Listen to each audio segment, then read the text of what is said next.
Hi, I'm Eric. It's good to see you guys. Who are you, sir? I'm Luke. And I'm Isaac. Okay, and Luke and Isaac, first of all, Beto or Abbott? Abbott. Has to go Abbott. And why Abbott? Honestly, just his policies and what he stands for, just as a person and just what he has done previously for the state of Texas, I like better than Beto. And what about you, Luke? I'm Isaac, You're but Isaac. I believe that Abbott has the best, has the needs of the citizens. Like, he's going to cover those more than Beto. He's just the better option to keep Texas a great state. Okay, now, Luke, you are wearing a Mama Bears card. What in the world are the Mama Bears? The Mama Bears are a group of moms who are, here, I'm going to get it out first, who are running for the Conroe ISD. So you got Tiffany Nelson for position 1, Melissa Dungan for position 2, and Misty Odenweller for position 3. And they are moms who have kids in Conroe ISD, and they are there to just make that school board better because they have kids there. They know the needs of the school, and so they're just trying to make the school better and flush out anything bad that could potentially harm this future generation. Let me ask you, what does it mean to vote red? Or does it say vol red or vote red? It says vote red. Okay. And when it says vote red, it's mainly pertaining to the Republican Party. But right now, the main thing that we're focusing on in today is to get the Mama Bears into the board positions for the schools. But if that can't happen for the voters, at least vote red, because the Republicans stick to the Constitution more than... And so what if I'm somebody who, I can't find a job, I'm having to pay higher bills from inflation, why should I be voting Republican? Because Republicans stand for small government, which will mean more power to the citizens themselves, which would reduce taxes and make it easier, less government overreach. Okay, well, that sounds really good. You've convinced me. I want to thank you both for your time. I'm Eric, and I just want to ask you, Beto or Abbott? And if you would tell me and pass the mic down. My name's Laurie, and it's definitely Beto, and it's for my grandchildren, so they won't have to be scared in school that they might be murdered. Subtle. My name is Rick, and I'm for Beto, and I have a 7-year-old granddaughter, and I'm worried about her reproductive rights when she gets older, and the climate we leave behind, and I want to have her living in a democracy like I am now. So I'm for Beto because I know he's looking out for us, and not a special interest or a money type condition. My name's Diane. I'm going to ask you a follow-up on that. And you, sir? My name is Robert Sullivan. I'm for Beto, and the reason why is because I treasure democracy. So I want to ask you, Diane, what special interests are there that are behind Governor Abbott? Well, you have the oil money and Halliburton NRA for one. and the NRA. That's it. That's basically it. And you don't need much more after you've got them. Okay. And you mentioned, sir, that you are worried about our threats to democracy, and I think one of the two of you also said that. What is the threat to our democracy right now? What the Republicans would like is one-party rule, and one-party rule is never democratic. What do y'all think? well, we have the people on the Supreme Court that I'm afraid that America's going in the way of an autocracy, and really after January the 6th and the failure of a lot of GOP leaders to stand up and say that was wrong, what's next? And there are 300 people running for office that are election deniers. They don't want to acknowledge that Biden was elected.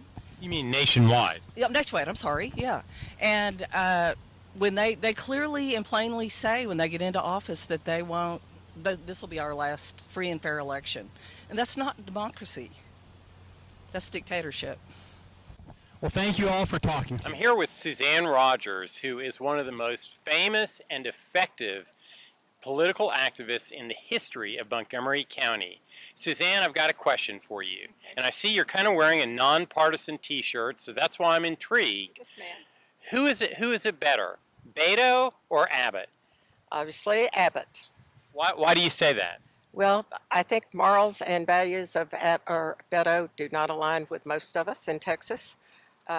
I think when I hear that he either had a dream or wrote a poem, I'm not sure, about killing kids, that's a big concern. And then this is Texas. People want to keep their guns. So I definitely think Abbott is the best of choices. Yeah, on the issue of gun rights, there's no question that Abbott and O'Rourke are pretty far apart, aren't they? Absolutely. Are there other issues that they're pretty far apart on as well that come to your mind?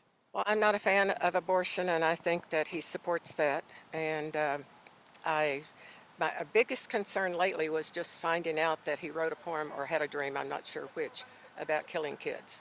I mean, that killing babies is bad enough, but killing kids that are 3, 4, 5, or teenagers is really a big concern. Okay, now you're wearing a T-shirt saying "Re-elect someone named Larry Rogers." Who is Larry Rogers, and what's he all about? Well, he is my husband. He is running for re-election, and we celebrated 49 years yesterday. Oh, congratulations! Yes. Are you all actually going to get married at some point? I have tried to get remarried just to renew vows, but that just never has worked out. So And what is Larry running for? He's running for re-election of Lone Star Groundwater, and we really want to keep this board together because they've made a lot of accomplishments over the past 4 years, and they've done the study on water, and they're doing subsidence, and they really need to stay together because they've been together throughout the studies. Well, thanks for talking to me, Suzanne. It's always good to see you, and best of wishes to Larry. Here with Melissa Dungan, who is running for the Conroe ISD Board in Position 2. Melissa, why are you running? Why am I running? Well, it goes back for a couple of years. There were some issues back when my oldest son was starting kindergarten, back when COVID was a thing, and I noticed some areas where the board was making decisions that didn't best suit the children or the parents. So that's really what got me started on this effort, and now here we are 2 years later. And so you're running on a slate, the Mama Bears, so you're running with Misty Odenweller and Tiffany Nelson. If all three of you get elected, then what can we as just regular citizens expect is going to be different with the Conroe ISD Board of Trustees?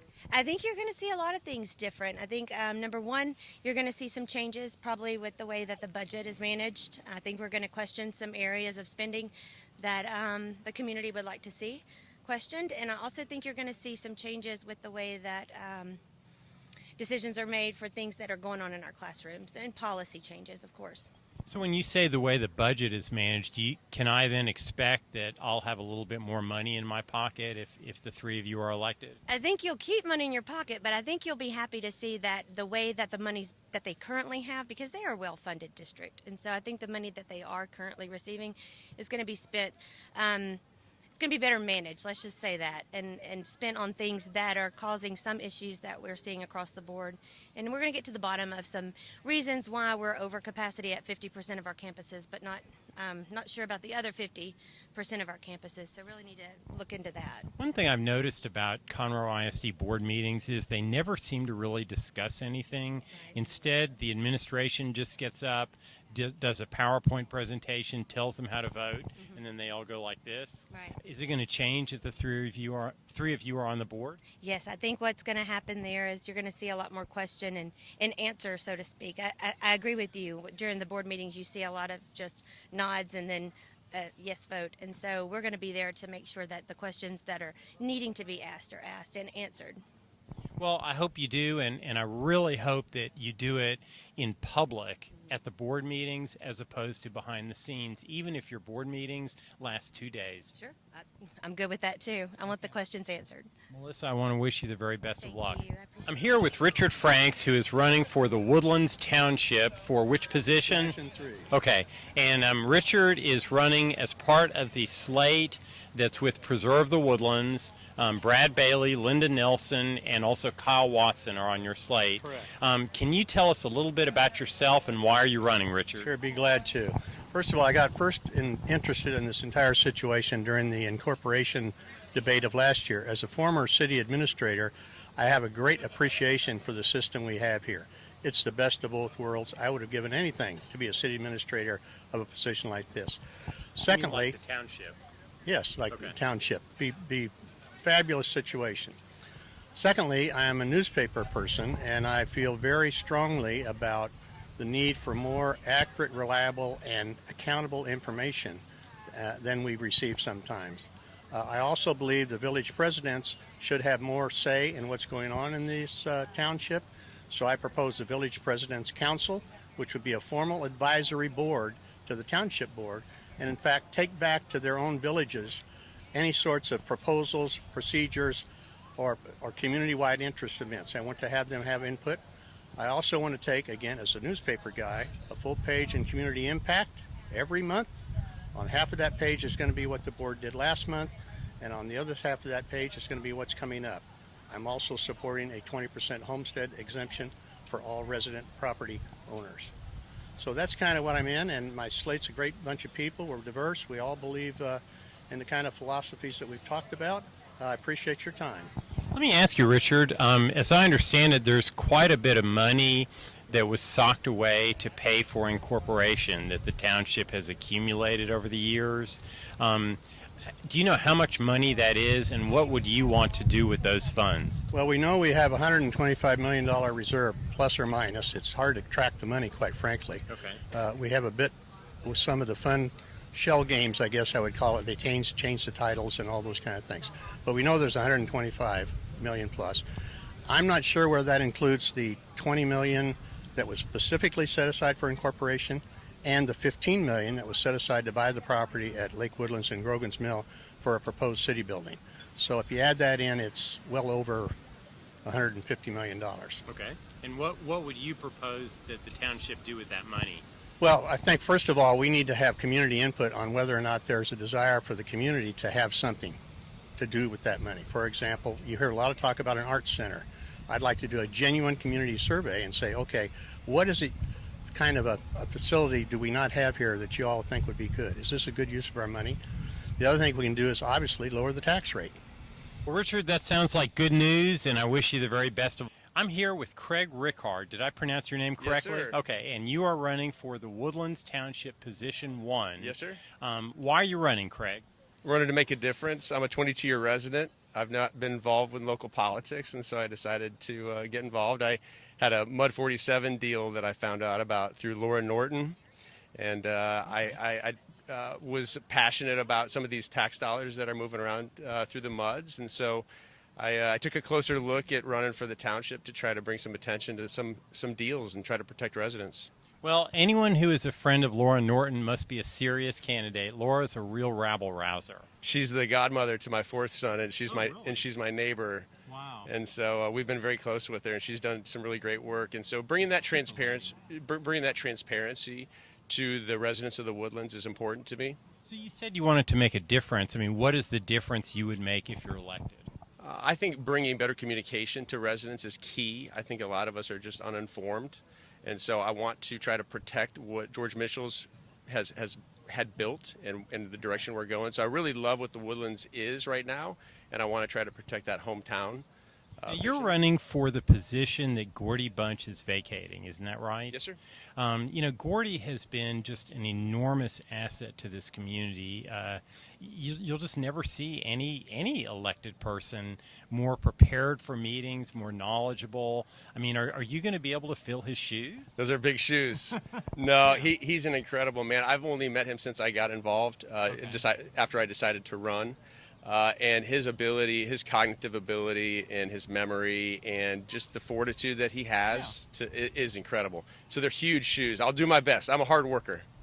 What about the Woodlands Parkway extension? Is that still an issue anymore? Well, on my website, which is vote4craig.com, there's a video. I went out to Mansions Way, where I believe it's Wood Trace Boulevard's coming into 2978. Right. So I believe traffic is going to be a really big issue coming that will feed in by the Walmart and run down Woodlands Parkway. So they could take 99, but I don't know how many of them will. I've not seen the studies, but I would assume there's going to be a lot of traffic coming down Woodlands Parkway. But is there anything that the Woodlands Township could do with or without incorporation to prevent Charlie Riley or whoever is the county commissioner over there just from moving that road just a little bit, a quarter of a mile, about and making feet. and making it into the Woodlands Parkway extension? All me as a new guy, I will do my best to try to bring attention to that and organize residents. Okay. Maybe through petitions, but I can tell you there's a lot of concerned residents in Cochran's, Indian Springs, Sterling Ridge. I'm here with Misty Odenweller, who is running for the Conroe ISD board, and not only is she running, but she's actually already won the election. So, Misty, why are you out here? You don't even have an opponent. Let's move up. Because it's very important for the people that I'll be representing to see me working, that my work ethic, how much this means to me, and that I am just not phoning this in. I believe this is an extremely important election, and I'm helping my slate mates get elected by being out here working at the polls. Our school, if you're happy with the way things are going in our school district, then vote for status quo. But if not, then we're asking for a vote for the Mama Bears and for change. Okay, well, so let's suppose that all three of you win your elections and you take the oath of office. What is the first thing that y'all want to get done, the three Mama Bears?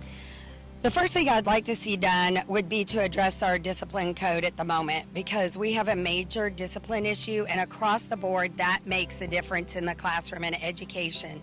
Makes a difference for our quality of teaching for our teachers, makes a difference for the administration on our campuses and what they're dealing with, makes a difference for our students and their learning.